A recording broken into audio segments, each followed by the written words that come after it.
2014, Ukraine had a democratic revolution. Voters replaced a pro-Russian regime with a more Western-friendly government. In response, Russia annexed the Ukrainian territory of Crimea and backed separatists in Russian-speaking regions of Luhansk and Donetsk.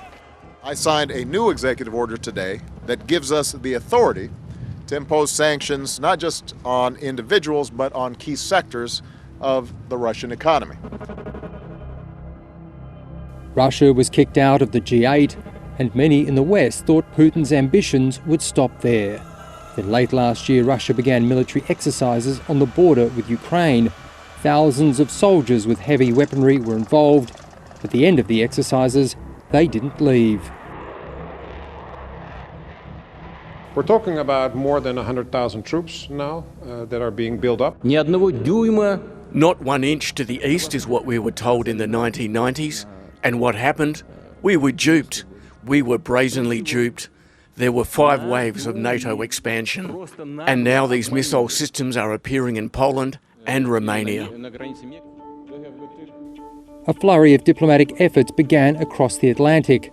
The French and German leaders personally met with Putin. Even as recently as the start of this month, Russian analysts were sceptical about the threat of a full-scale invasion. 100,000 troops is not enough to conquer Ukraine, not by a long shot.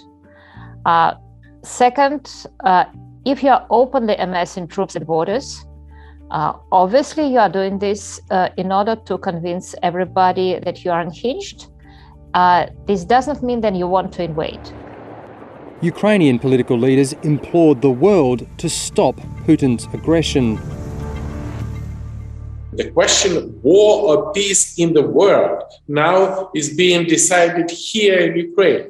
And assisting Ukraine now, you're investing in your own security. But the warnings of world leaders at the Munich Security Conference did nothing to deter Putin, nor did the threat of further sanctions. We have reason to believe the Russian forces are planning to and intend to attack Ukraine in the coming week, in the coming days.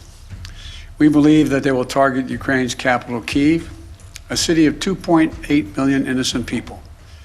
We're calling out Russia's plans loudly and repeatedly, not because we want a conflict, but because we're doing everything in our power to remove any reason that Russia may give to justify invading Ukraine and prevent them from moving. Ukraine's military has improved since 2014, but it is vastly outnumbered by Russia's size and technological superiority, with predictions Ukraine's soldiers will have to resort to guerrilla warfare in and around the major cities. Around 60% of Ukrainian population, adult population, is ready to take the weapon and fight.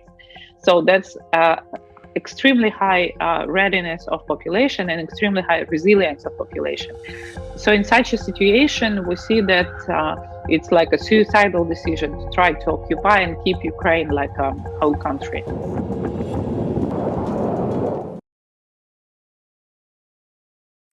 Hi, I'm Lee Sales. Thanks for watching this story. If you'd like to watch more of 730's stories, they are on the left of your screen. And tap on the button below to subscribe and get the latest from ABC News.